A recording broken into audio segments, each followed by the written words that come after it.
Bismillahirrahmanirrahim. Perkenalkan, nama saya Hasniati, NIM 2600117, kelas Pendidikan Fisika A12 Angkatan 2017. Nah, baik, pada kesempatan kali ini saya akan menjelaskan materi pada modul 3, yaitu prosedur pelaksanaan pembelajaran mikro, dengan kegiatan belajar 1, yaitu persiapan pembelajaran mikro. Seperti yang kita ketahui sebelumnya, atau yang sudah kita pelajari sebelumnya, pada modul 1 dan 2 sudah dijelaskan bahwa pembelajaran mikro atau sering disebut dengan micro teaching merupakan salah satu pendekatan pembelajaran untuk melatih bagian-bagian keterampilan mengajar. Seperti halnya dengan setiap model atau pendekatan pembelajaran lainnya, dalam pelaksanaannya terdapat beberapa ketentuan pokok yang harus diperhatikan dan diikuti agar pelaksanaan pembelajaran tersebut sesuai dengan pendekatan atau model yang diterapkan. Demikian juga halnya dalam proses pembelajaran mikro. Agar dalam proses pembelajaran tersebut dapat berjalan dengan lancar dan berhasil baik, maka tentu saja harus mengikuti langkah-langkah atau prosedur sesuai dengan hakikat pembelajaran mikro itu sendiri.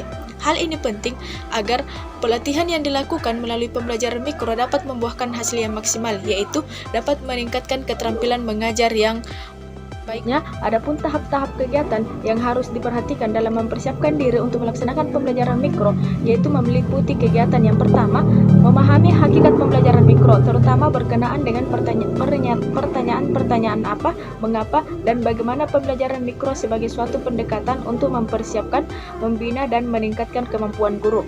Yang kedua, yaitu mempelajari dengan mendalam jenis-jenis keterampilan dasar mengajar yang akan dilatihkan dalam pembelajaran mikro. Yang ketiga, yaitu melakukan observasi ke sekolah atau kelas, tempat berpraktek atau latihan. Yang keempat, yaitu membuat persiapan tertulis atau perencanaan pembelajaran, yaitu membuat rencana pelaksanaan pembelajaran sama layaknya seperti rencana pelaksanaan pembelajaran pada umumnya. Terus yang kelima, yaitu membentuk kelompok, yaitu membagi peserta latihan ke dalam beberapa kelompok kecil sesuai dengan karakteristik model pembelajaran, yaitu model pembelajaran yang disederhanakan, termasuk jumlah pesertanya itu sendiri. Nah, dari kelima jenis kegiatan tersebut harus dilakukan oleh setiap peserta sebagai langkah awal dalam proses pembelajaran mikro. Persiapan awal yang harus dikuasai dengan matang terutama memahami konsep atau teori, prinsip, dan langkah-langkah pembelajaran mikro. Nah, konsep atau teori sangat penting dikuasai sebagai dasar atau persiapan untuk menunjang kelancaran praktek yang akan dilakukan dalam tahap selanjutnya. Seperti ungkapan bijak, yaitu tidak ada praktek yang baik tanpa ditunjang oleh teori. Namun, tentu saja menguasai teori saja belum cukup kalau tidak disertai kemampuan praktis. Hal ini menandakan bahwa teori dan praktek keduanya sangat perlu dikuasai karena semuanya saling melengkapi. Oleh karena itu, sebelum secara praktis melaksanakan proses pembelajaran melalui pembelajaran mikro, terlebih dahulu kuasai konsep atau teori, prinsip, karakteristik, tujuan, dan manfaat pembelajaran mikronya itu sendiri. Setelah itu, baru lakukan praktek sesuai dengan ketentuan yang ditetapkan. Menurut Nana Shaw di Sukmadinata pada tahun 1997 menjelaskan, teori penting dikuasai karena teori memiliki 3 fungsi utama, yaitu mendeskripsikan, menjelaskan, dan memprediksikan. Fungsi mendeskripsikan dalam kaitan dengan hakikat pembelajaran mikro yaitu untuk mendapatkan gambaran singkat dan utuh tentang pembelajaran mikro. Terus, fungsi menjelaskan yaitu untuk mendapatkan informasi atau pengetahuan yang jelas segala hal terkait dengan pembelajaran mikro, misalnya pengertian atau teori, tujuan, manfaat, prinsip, maupun karakteristiknya.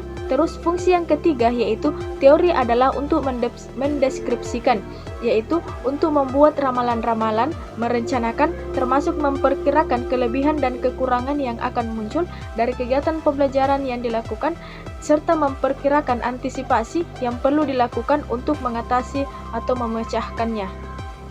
Selanjutnya, mari kita kaji satu persatu dengan seksama setiap jenis kegiatan yang termasuk dalam tahap persiapan pembelajaran mikro seperti diungkapkan di atas. Yang pertama, untuk melaksanakan pembelajaran mikro, terlebih dahulu kita harus memahami konsep atau teori apa yang dimaksud dengan pembelajaran mikro. Nah, konsep ini sudah kita pelajari sebelumnya pada modul 1 dan 2. Nah, untuk memperluas wawasan terkait pembelajaran mikro, maka dari itu di sini yang harus digarisbawahi bahwa hakikat pembelajaran mikro adalah pendekatan pembelajaran yang disederhanakan, yaitu mikro. Menurut De Hong, pada tahun 2005, tujuan penyederhanaan tersebut untuk memupuk dan meningkatkan kecakapan keterampilan mengajar. Nah, selanjutnya, menurut Den Haag ini bahwa untuk memperoleh tingkat kecakapan yang diharapkan atau standar, maka program pembelajaran mikro dirancang secara terstruktur, sistematis dalam bentuk yang pertama yaitu micro lessons, yaitu latihan atau pembelajaran yang hanya memusatkan pada bagian-bagian dari keseluruhan komponen dan keterampilan pembelajaran. Yang kedua yaitu micro periods, di mana waktu untuk melatih setiap jenis keterampilan mengajar diperpendek dari waktu pembelajaran biasa seperti yang terjadi di kelas yang sebenarnya. Terus yang ketiga yaitu classical model, yaitu proses latihan yang dilakukan secara berulang-ulang sampai diperoleh penugasan yang maksimal dari setiap jenis keterampilan yang dilatihkannya. Selanjutnya yaitu jenis-jenis keterampilan dasar mengajar. Nah, tahap kedua sebagai persiapan melaksanakan pembelajaran mikro adalah mengidentifikasi jenis-jenis keterampilan mengajar, lalu berusaha dengan belajar untuk memahami setiap jenis keterampilan dasar mengajar tersebut. Sebagaimana dalam pembelajaran sebelumnya pada modul 1 dan 2 sudah banyak disinggung bahwa pembelajaran merupakan suatu proses yang kompleks. Ada tujuan atau kompetensi yang harus dicapai, materi pembelajaran untuk mencapai tujuan, metode atau media, serta sumber pembelajaran, dan ada aspek evaluasi. Selain itu, ada siswa sebagai karakteristiknya, sarana dan lingkungan bersifat fisik maupun sosial dan lain sebagainya. Nah, selanjutnya, seperti yang kita ketahui pada materi sebelumnya bahwa guru yang profesional harus memiliki kemampuan mengelola setiap unsur pembelajaran tersebut, sehingga setiap unsur pembelajaran tersebut secara maksimal saling memengaruhi untuk terjadinya proses belajar pada siswa. Nah, faktor penentu keberhasilan pembelajaran terletak pada penampilan guru, yang salah satu unsur penampilan tersebut adalah berkaitan dengan keterampilan dasar mengajar. Nah, selanjutnya, adapun jenis-jenis keterampilan mengajar itu menurut Allen dan Ryan pada tahun 1969, yang pertama yaitu keterampilan membuka, kedua keterampilan menutup, ketiga keterampilan menjelaskan, keempat mengadakan variasi stimulus, kelima bertanya dasar, keenam bertanya lanjut, ketujuh balikan dan penguatan, kedelapan membimbing diskusi, kesembilan mengajar kelompok kecil dan perorangan, ke-10 membuat ilustrasi dan contoh, dan yang terakhir yaitu keterampilan mengelola kelas. Nah, selanjutnya setelah kita memahami hakikat pembelajaran mikro, kemudian jenis-jenis keterampilan dasar mengajar juga sudah dikuasai, maka langkah selanjutnya sebagai persiapan yang harus dilakukan untuk melaksanakan pembelajaran mikro yaitu melakukan observasi atau pengamatan ke sekolah atau kelas. Tetapi observasi ke sekolah atau kelas bukan untuk membicarakan rencana pembelajaran mikro di sekolah atau kelas, tetapi berkunjung ke sekolah itu untuk belajar melalui pengalaman langsung bagaimana cara guru mengajar. Setelah melakukan observasi, Anda kembali ke tempat belajar, yaitu kampus atau tempat Anda mengerjakan tugas untuk mengkaji, merenungkan, mendiskusikan, dan membuat refleksi terhadap pengalaman dan temuan dari hasil observasi yang telah dilakukan. Nah, hubungkan antara teori yang Anda pelajari dengan penampilan guru ketika melaksanakan pembelajaran di kelas. Kemudian, simpulkan di mana kekurangan dan kelebihannya dikaitkan dengan teori yang Anda baca. Kemudian, simpulkan bagaimana seharusnya jika Anda melakukan latihan dalam pembelajaran mikro. Dengan demikian, melakukan kegiatan observasi dimaksudkan untuk melengkapi pemahaman Anda dengan mengaitkan antara teori dengan kenyataan, sehingga Anda memperoleh persiapan yang maksimal untuk mengikuti pembelajaran mikro. Sebelumnya, Anda telah mempelajari 3 subbahasan sebagai bagian dari persiapan pembelajaran mikro, yaitu apa, mengapa, dan bagaimana pembelajaran mikro. Selanjutnya itu jenis-jenis keterampilan dasar mengajar dan tahap kegiatan observasi kelas. Nah, itu semua baru sebagian dari keseluruhan persiapan yang harus dilakukan oleh setiap yang akan melakukan proses pembelajaran melalui model pembelajaran mikro. Nah, adapun pembahasan selanjutnya, kelanjutan dari ketiga jenis yang telah disebutkan tadi, yaitu membuat perencanaan pembelajaran mikro.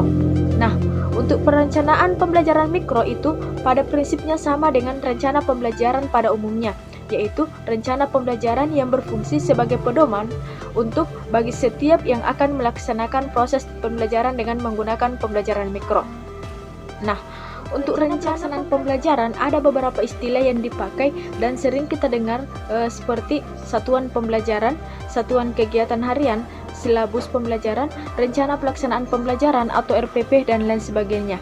Nah, sesuai dengan namanya yaitu rencana pembelajaran mikro, maka tentu saja bentuk atau rencana pembelajaran itu harus disesuaikan dengan karakteristik dan prinsip pembelajaran mikro itu sendiri. Nah, selanjutnya, pada materi sebelumnya kita telah mempelajari hakikat pembelajaran mikro, di mana hakikat pembelajaran mikro adalah kegiatan yang disederhanakan. Oleh karena itu, model rencana pembelajaran mikro harus mencerminkan dari hakikat pembelajaran mikro itu sendiri. Nah, selanjutnya, tahap yang terakhir yaitu tahap rangkaian persiapan untuk pelaksanaan pembelajaran mikro. Nah, tahap persiapan untuk pelaksanaan pembelajaran mikro adalah pembagian kelompok. Sesuai dengan karakteristik dari setiap pembelajaran mikro bahwa setiap peserta yang akan berlatih melalui pembelajaran mikro dibagi ke dalam beberapa kelompok kecil.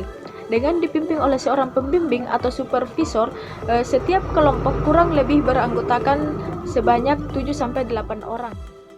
Nah, baik, itulah hasil paparan materi pada modul 3 kegiatan belajar 1 yaitu terkait persiapan pembelajaran mikro.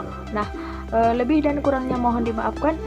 Sekian dan terima kasih. Wassalamualaikum warahmatullahi wabarakatuh.